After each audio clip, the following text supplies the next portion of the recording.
You don't have to let a trade hit your stop before you get out. You can get out sooner. You can put something on and say, this feels like shit, I need to get out. Or, I have a bunch of friends who don't trade, who are doing other jobs, who are in the same position as me, and they're too excited, and that scares me, I need to get out.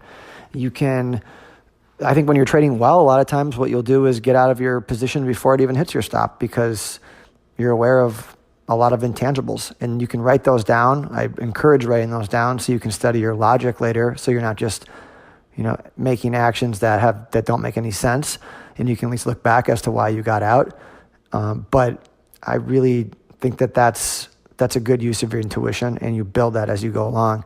And the same thing on the upside. So for an example, you buy something at a fictitious price of 100, and your target is 150, and it's at 143, and you're, come on, get up to 150, get me out of these, and it's at 143, 144.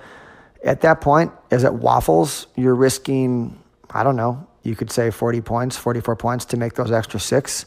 Maybe that's not such a good trade anymore, to be risking that last, maybe you're getting out right there and not waiting for your target. You have to always be willing to adapt on the fly. I think a bigger message in all this is not worrying about following things a certain way. Everyone wants to bake themselves into a structure, like fit nicely into a little mold. You get up every morning, you do your trading journal, and everything's got to be perfect, and you wait for the right setup. It doesn't work that way sometimes. It's nice to have the structure. I love the structure, but sometimes you don't have it. Things happen in your life. You need to know that that's a bad day to trade for you.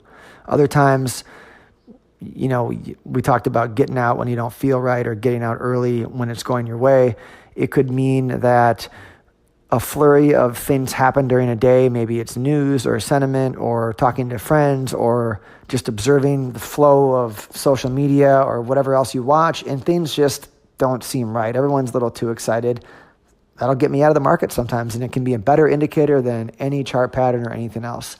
So it's over time you build these things, and when you get more experience in your style and more experience with knowing yourself. It's not even, market experience is very important too, but it's experience in really understanding how you operate well. Like, where are your pain points? Where are your areas where you slip?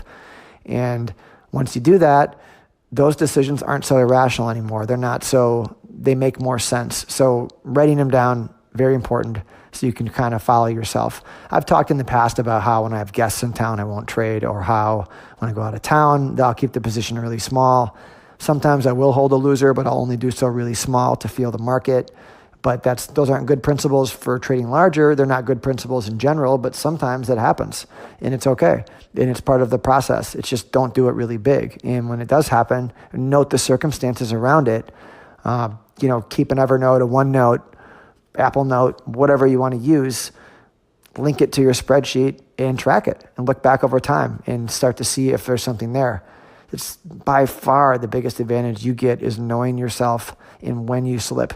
And you'll never master it, but once you semi-master it, that is worth so much more than any new pattern or new indicator or pretty much anything. It's learning how to think and learning how to know yourself. Huge advantage once you can figure that out.